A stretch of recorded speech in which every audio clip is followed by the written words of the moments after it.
Olá, tudo bem com vocês? Eu espero que estejam todos bem. Vamos estudar hoje população e desafios mundiais, né? Migração, megacidade e religião, ok? Então vamos lá. Nós sabemos que o termo população refere-se ao conjunto de pessoas que vivem em um determinado lugar, cidade, estado, país, continente, região e etc. O estudo geográfico da população, em geral, é realizado sobre a ótica, né, sobre a visão da demografia. Demografia significa demo, povo, grafia, descrição, ou seja, a descrição de um povo. Ela é a área do conhecimento, né, que se dedica a descrever, analisar e interpretar as características da população em suas dimensões, tanto na dimensão da distribuição da população, do crescimento, da composição étnica, da estrutura etária, gênero e sobre a dinâmica espacial, como essa população está distribuída pelo espaço geográfico, ok? Por que a população mundial cresceu tanto em tão pouco tempo?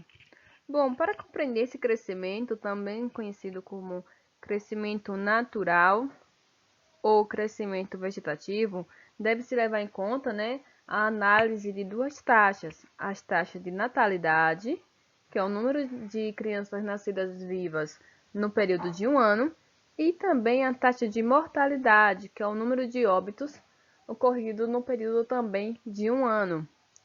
E nós sabemos que durante toda a história, né, da civilização humana, o crescimento da população mundial era bastante baixo. Isso devido a alguns fatores, né? Esses fatores contribuíram para que muitas pessoas morressem em idade precoce, morressem muito cedo. Fatores como epidemias, né?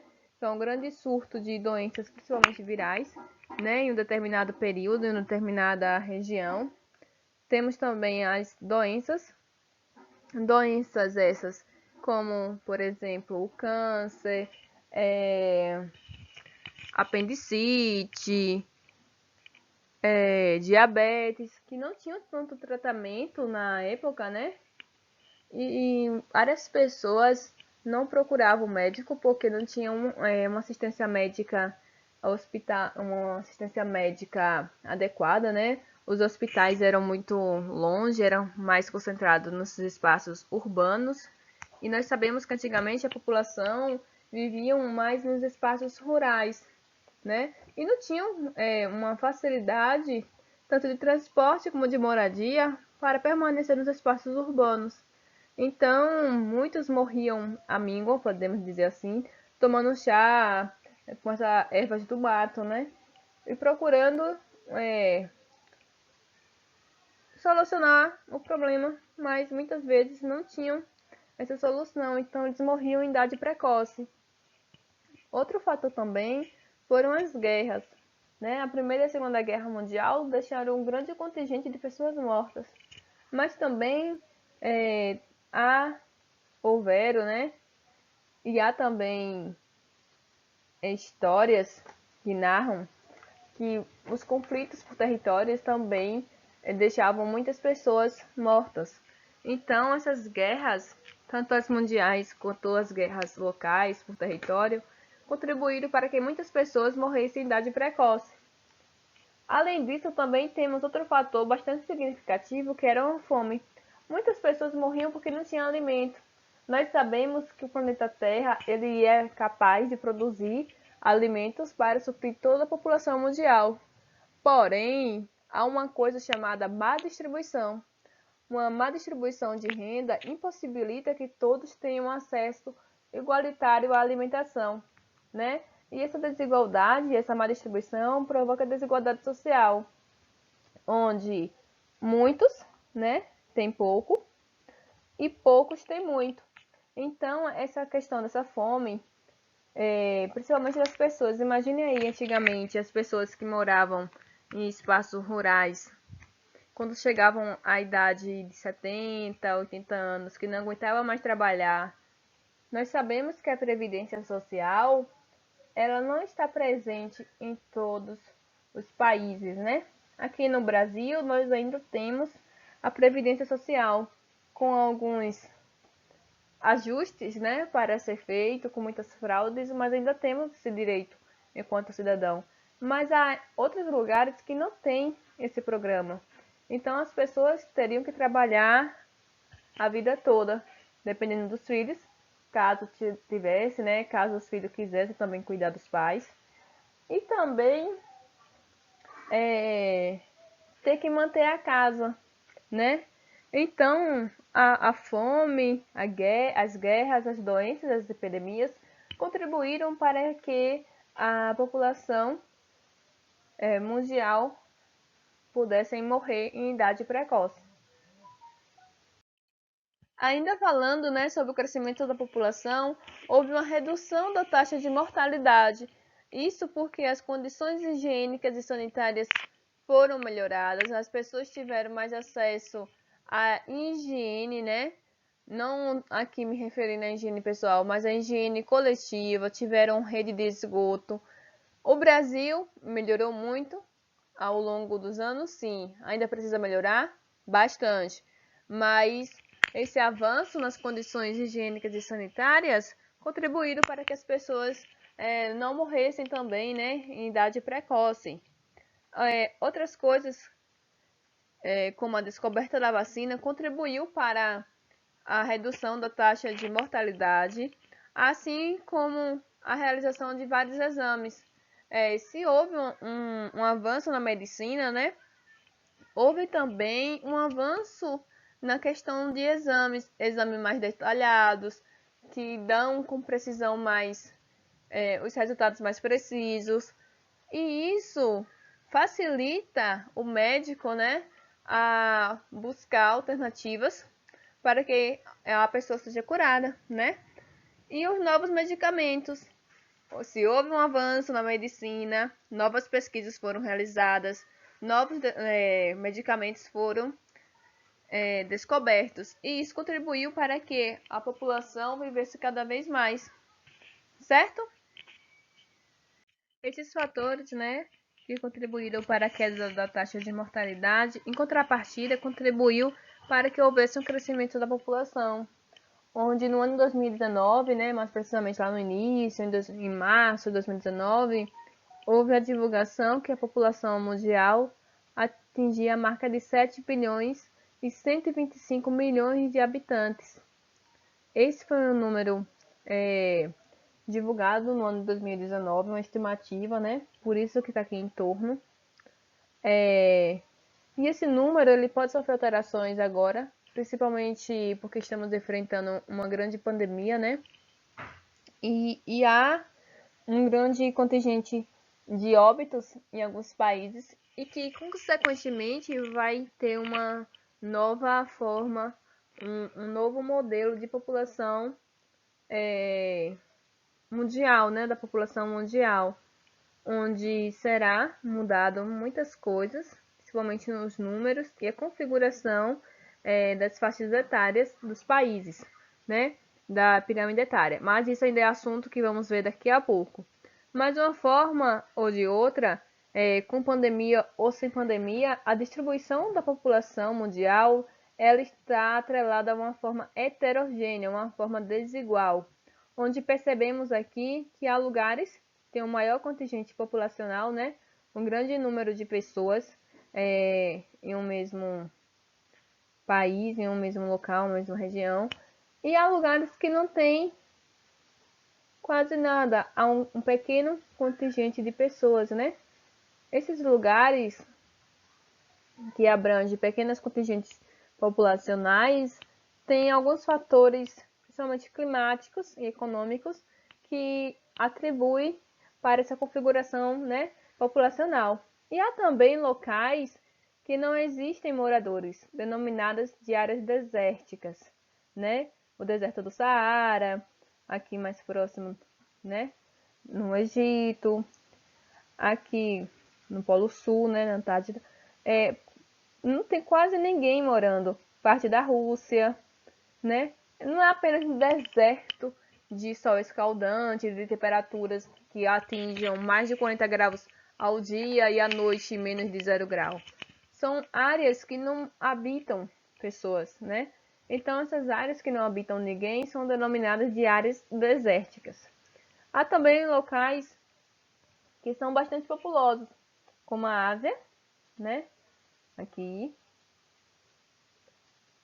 a Ásia. E também, já que foi mencionado no slide de vocês, ela abrange mais a maior parte, né, de toda a população mundial. Ela sozinha abriga mais da metade de toda a população mundial. Então vamos percebendo que a configuração populacional ela está distribuída de forma desigual pelo território, né? E que há lugares que não apresentam quase nenhuma de vida humana e há lugares que têm um maior contingente populacional localizado. E a tendência, né, é que o contingente populacional, toda vez que eu estou dizendo contingente, eu estou me referindo à quantidade de pessoas. Que esse contingente populacional, que essa quantidade de pessoas continue aumentando. Uma estimativa realizada no final de 2018 para o início de 2019 foi divulgado que no ano de 2100 houvesse cerca de 11 bilhões 213 milhões 317 mil pessoas habitando o planeta Terra. É um número considerado elevado, né? Porém, isso são resultados de todos os processos históricos que a população mundial está passando. E esse crescimento da população também vai ser sentido nos continentes. Há continentes que irão se destacar e há outros continentes que não irão se destacar de tal maneira. Por exemplo, a Europa, que tem um grande contingente de pessoas idosas, vai ter só 1,2, né? A América do Norte vai ter esse crescimento de 2,9, levando em conta, ó, de 1900 a 2100. Temos a Ásia, né? A Oceania, a África. E nós percebemos aqui que a África ela irá se destacar. Apesar de lá não ter condições sanitárias, qualidade de vida, um IDH elevado, uma qualidade de vida considerada boa, né? Vai haver uma grande explosão demográfica, onde há muitos nascimentos, uma taxa de natalidade vai ser elevada, e dessa forma o contingente populacional desse continente, né, vai ser considerada elevada. Vamos ter uma mudança, né, onde a Ásia, que atualmente predomina como o continente que abriga o maior contingente populacional, e vai ser substituída agora pela África. Isso é uma estimativa realizada, né, através de uma pesquisa, e que a África será o novo continente com o contingente populacional maior do mundo, ok? E essa distribuição da população mundial, como eu já disse, ela é desigual e leva a alguns fatores. Por exemplo, há uma maior concentração em locais de climas temperados, né? E tropical úmidos. Ou seja, pessoas não vão querer morar em áreas polares, né? E nem tanto em áreas que chovam muito, né? Teremos o nosso relevo plano ou pouco acidentado. Se observarmos o Brasil aqui, nós iremos observar que todo o litoral brasileiro ele possui um grande contingente populacional, né? Porque são áreas planas, com climas mais agradáveis e também possui um grande contingente, né, de recursos naturais, onde lugares com água potável vai chamar uma maior concentração de pessoas, lugares que tem como plantar e colher né, de solos agradáveis, de solos férteis, vai também chamar a atenção de muitas pessoas. E o desenvolvimento humano alto, né? Quando eu digo desenvolvimento humano alto, estou me referindo aqui também ao fator econômico, né? As atividades econômicas produzidas em um determinado lugar. Nós sabemos que muitas pessoas migram, saem de suas casas e vão em busca de uma melhoria na qualidade de vida, em busca de um emprego melhor. Então, esse desenvolvimento humano alto propõe não apenas a economia, né, mas também, de certa forma, vai ter uma qualidade de vida melhor, vai ter acesso às informações, vai ter acesso à educação, vai ter acesso à saúde cada vez melhor. Pelo menos é isso que se espera, né? Embora sabemos que nem sempre a realidade é dessa maneira. Então, a distribuição da população mundial trouxe aqui uma figura para que vocês possam compreender em relação ao relevo, ok? Em relação à altitude. Percebemos que o zero, em relevos mais planos, mais acidentados, temos 56,2% da população mundial. E quando esse relevo vai ficando mais acidentado, né, ele vai diminuindo. Chegando a 1.000 metros de altitude, temos cerca de 4,4% de toda a população mundial. E quando chega a mais de 2.000 metros de altitude, né, em relação ao nível médio do mar, o nível médio do mar é zero, nós temos um contingente populacional mundial de 1,6. Então, a maior taxa de pessoas estão em áreas planas, né, em áreas de relevos mais acidentados, próximo ao nível médio do mar, ok? E a distribuição da população também, ela está atribuída à sua estrutura etária. Essa estrutura etária, ela consiste na distribuição da população por sexos, feminino ou masculino, e também a idade, onde essa população etária ela se divide em 3 grupos. Os jovens, ok?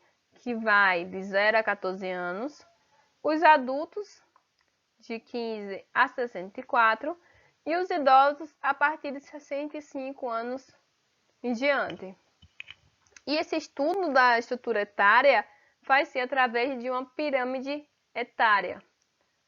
É essa imagem de uma pirâmide etária, onde nós temos aqui a legenda, né? Os jovens, denominado aqui, representado pela cor vermelha ou rosa, que tem uma idade de 0 a 14 anos.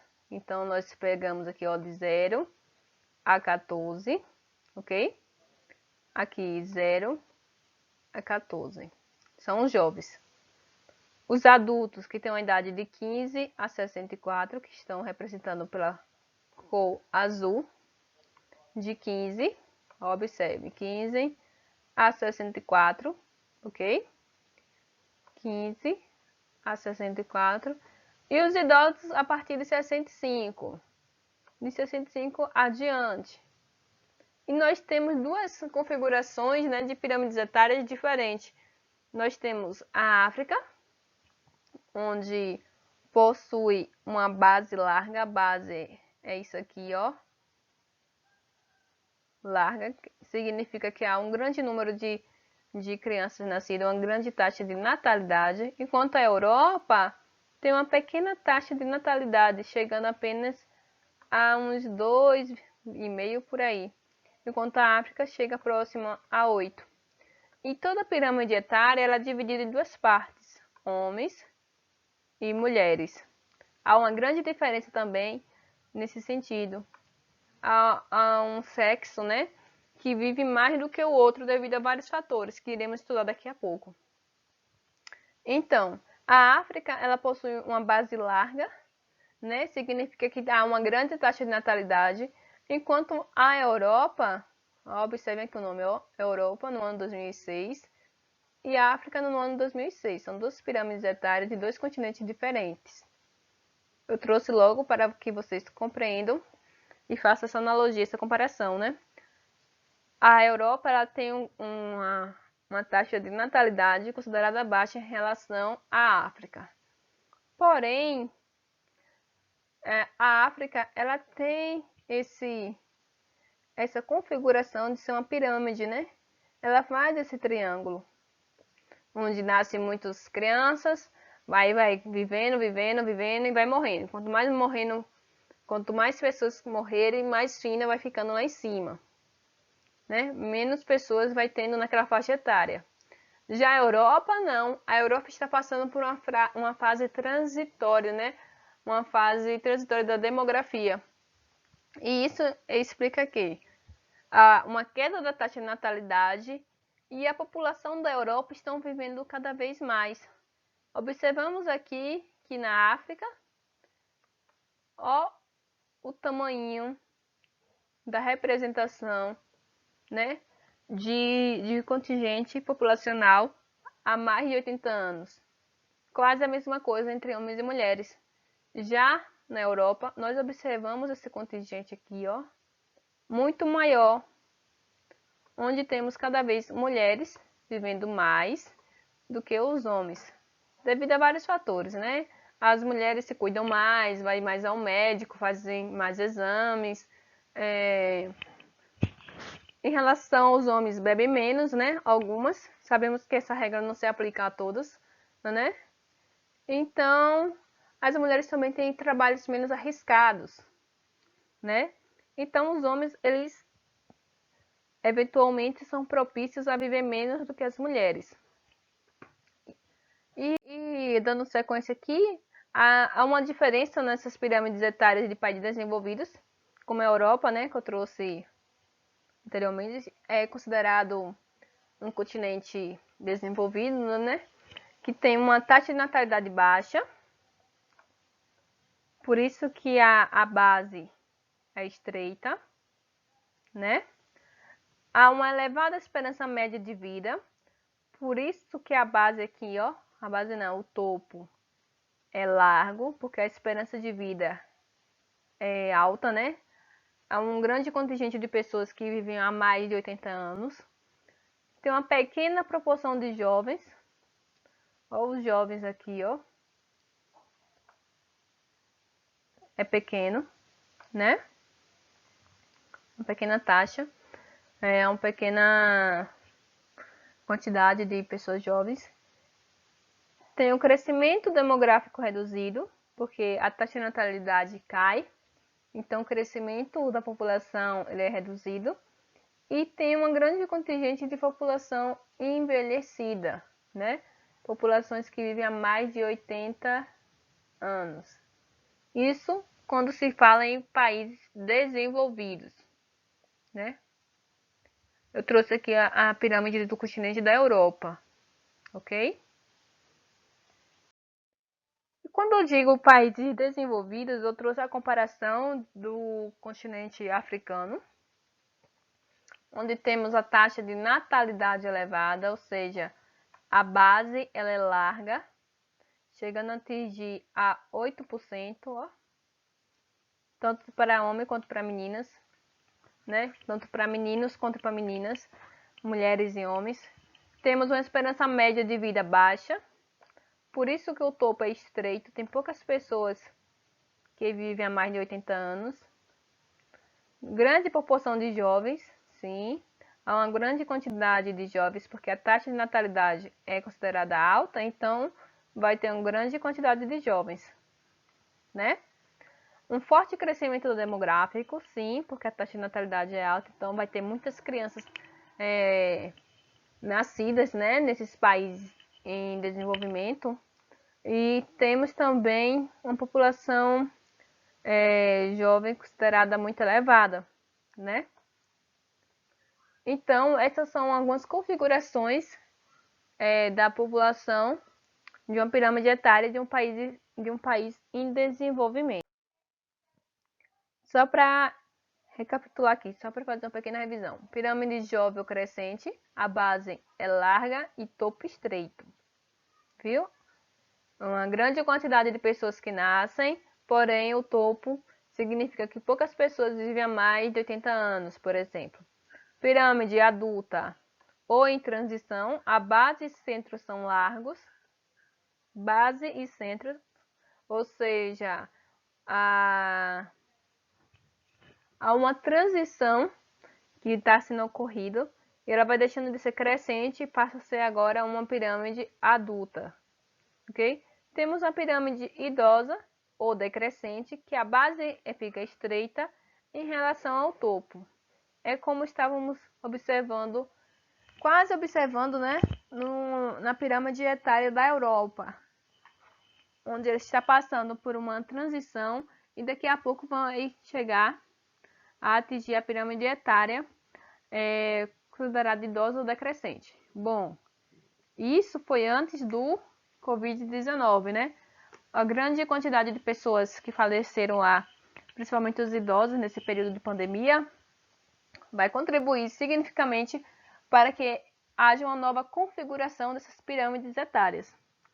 E também tem uma pirâmide rejuvenescente, onde a classe da base com um aumento típico de países onde se aplicam políticas natalistas.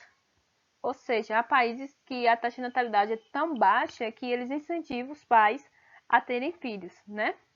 Mas isso aí nós veremos daqui a pouco ainda. Sobre essa distribuição da população, nós temos o fator migratório, onde corresponde à mobilidade espacial, né? As pessoas se movem no espaço geográfico e essa migração ela está atrelada principalmente ao ato de trocar de país, estado, região ou até mesmo de domicílio. Quando você muda de uma casa para outra, você está fazendo um processo migratório. E a migração internacional, ela consiste na mudança de moradia com destino a outro país, né? Você sai do seu país de origem, seu país natal, e vai morar em outro. Ou então retorna, né? E o processo de migração internacional pode ser desencadeado por diversos fatores. Podemos ter essa migração acentuada devido aos fatores ambientais, né? A desastres ambientais. Muitas pessoas migram de países para estudar. As guerras também é um fator significativo para que a migração seja considerada elevada. Temos também o fator do trabalho e as perseguições políticas, étnicas e culturais. São fatores que contribuem para que a migração internacional aconteça com maior frequência. Porém, o principal motivo para os fluxos migratórios internacionais é o fator econômico, né? Muitas pessoas vão em busca de um trabalho melhor, de uma qualidade de vida melhor. Essa distribuição, né, populacional também é estudada nos espaços urbanos, onde o termo megacidade, que foi uma expressão criada pela ONU, né, que são as Organizações das Nações Unidas, refere-se a toda e qualquer área urbana contínua formada por mais de 10 milhões de habitantes. Lembre-se, mais de 10 milhões de habitantes. E em muitos casos, a constituição das megacidades acontece quando há um processo chamado de conurbação, né, que é a junção de duas cidades. E esse processo é muito comum aqui no Brasil e também é responsável pelas formações das regiões metropolitanas, né? São regiões, são cidades que estão próximo às metrópoles e formam então uma região metropolitana, ok? E a maior megacidade brasileira é a cidade de São Paulo, que reúne em sua região metropolitana uma população superior a 20 milhões de habitantes, e o Rio de Janeiro, com 17,2 milhões de habitantes. Então, nós temos aqui duas grandes megacidades brasileiras: São Paulo, 20 milhões, e Rio de Janeiro, 17,2 milhões de habitantes. Nos países economicamente dependentes, as megacidades possuem inúmeros desafios, como, por exemplo, desenvolver infraestruturas básicas, né? Garantir uma melhoria de vida aos moradores de baixa renda e entre outros. Outra necessidade é a busca de medidas de crescimento sustentável, uma vez que as megacidades em geral são centros urbanos com elevados índices Então, podemos encontrar problemas com a poluição do ar, das águas e dos recursos naturais de forma geral. Então, nós vamos percebendo aqui alguns problemas enfrentados pelas megacidades, né? E dando continuidade, né, ao conteúdo de população, nós iremos estudar agora a população no viés religioso, onde nós sabemos que com o processo de globalização não existe mais limite geográfico, né, para as grandes religiões mundiais. A migração e o avanço das tecnologias de comunicação fizeram com que as religiões elas se espalhassem e tivessem mais adeptos ao longo do planeta Terra, certo? E essas religiões, como por exemplo o Espiritismo, que tem aproximadamente 13 milhões de adeptos, onde alguns escritores não consideram exatamente uma religião, mas também entra na lista, né? Onde a sobrevivência do espírito após a morte e a reencarnação são as bases dessa doutrina, que surgiu na França e se expandiu pelo mundo a partir da publicação de O Livro dos Espíritos de Allan Kardec, de 1857. E no Brasil, que se encontra a maior comunidade espírita do mundo, cerca de 1,3% da população do país é espírita, ok? Já o judaísmo, que tem aproximadamente 15 milhões de adeptos, e atualmente a maior parte dos judeus do mundo vive em Israel e nos Estados Unidos, para onde migraram fugindo da perseguição nazista, né? Houve um período histórico onde Adolf Hitler mandava matar todos os judeus, negros, né? Então, essa perseguição fez com que essas pessoas, esses fiéis, migrassem dos países, principalmente indo em busca, indo como destino aos Estados Unidos, onde tinham maior segurança, onde podiam viver e praticar sua religião sem ser, de certa forma, violentado, né? De ser, de certa forma, discriminado.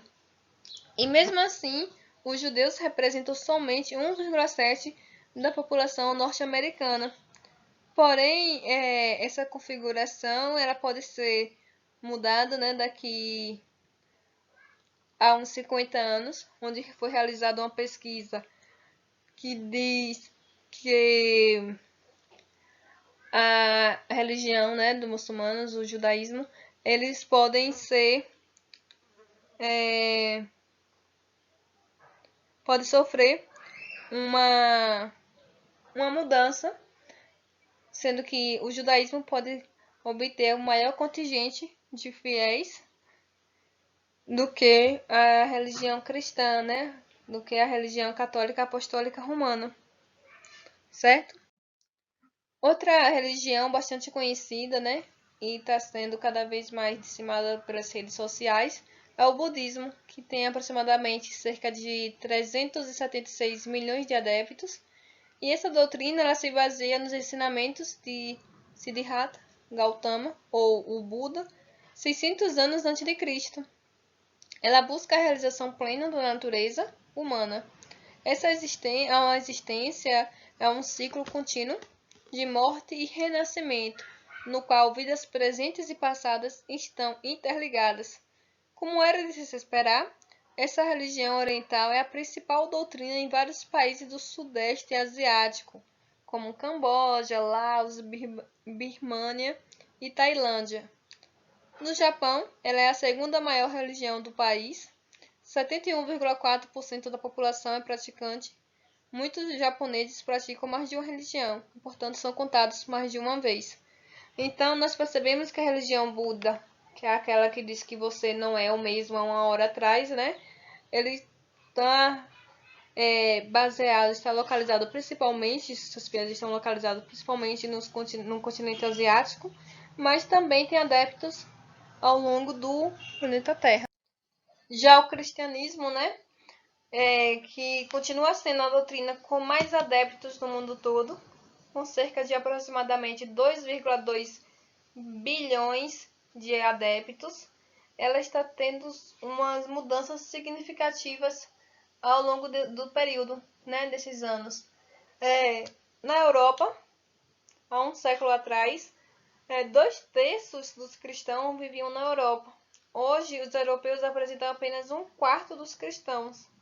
Mas o interessante mesmo é que apontar onde o cristianismo mais cresceu no último século, que foi a África subsaariana, e que desde 2019, desde 1910 para cá, a população cristã na região saltou de 9 para 516 milhões de adeptos, sendo que uma pesquisa realizada por uma universidade dos Estados Unidos diz que a religião cristã, né, apesar de ter maiores seguidores, maior número de fiéis, no ano de 2070 provavelmente será considerada a segunda religião com mais adeptos.